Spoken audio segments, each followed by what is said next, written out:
रात के लगभग 2 बजे थे। पूरा मोहल्ला गहरी नींद में डूबा हुआ था, लेकिन एक छोटे से कमरे में अभी भी बल्ब जल रहा था।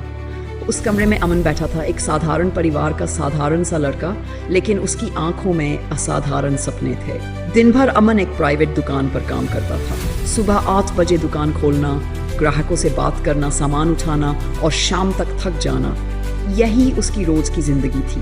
तनख्वाह इतनी कम कि महीने के आखिर में पैसों का हिसाब मिलाना भी एक चुनौती बन जाता था। माँ अक्सर कहती थी, बेटा इतनी मेहनत मत कर, सेहत खराब हो जाएगी। लेकिन अमन मुस्कुरा देता। वह जानता था कि यह मेहनत सिर्फ आज के लिए नहीं, बल्कि कल के लिए है। दुकान से लौटकर खाना खाने के बाद जब पूरा घर सो जाता, तब अमन अपनी किताबें खोलता।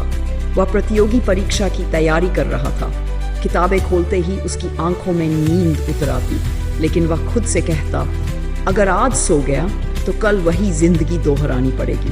उसके दोस्त अक्सर उसे चिढ़ाते थे, इतनी मेहनत क्यों करता है, आखिर में नौकरी ही तो करनी है। कोई कहता, अरे छोड़, किस्मत में होगा तो मिल जाएगा। लेकिन अमन जानता था, किस्मत उन्हीं का साथ देती है जो खुद का साथ नहीं छोड़ते। कई बार ऐसा भी हुआ जब वह परीक्षा में असफल हुआ। रिजल्ट देखकर दिल टूट जाता। उस रात नींद और भी भारी लगती, लेकिन फिर भी वह किताबें खोलता।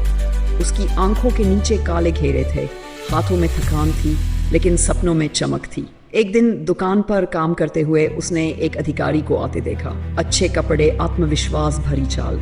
उस अधिकारी ने बिल बनवाया और अमन देर तक उसे देखता रहा। उस पल उसने खुद से कहा, एक दिन मैं भी ऐसे ही खड़ा होऊंगा, किसी के सामने हाथ फैलाने नहीं, बल्कि अपनी पहचान के साथ। समय बीतता गया, दिन मेहनत में, रात सपनों में। कई बार लगा कि अब बस हो गया, अब और नहीं, लेकिन फिर वही लाइन उसके दिमाग में गूंजती, सपने वही जो आपको सोने न दें। आखिरकार वह दिन आया जब परीक्षा का परिणाम घोषित हुआ। हाथ कांप रहे थे, दिल तेज धड़क रहा था। जैसे ही उसने अपना नाम सूची में देखा, उसकी आंखों से आंसू बहने लगे।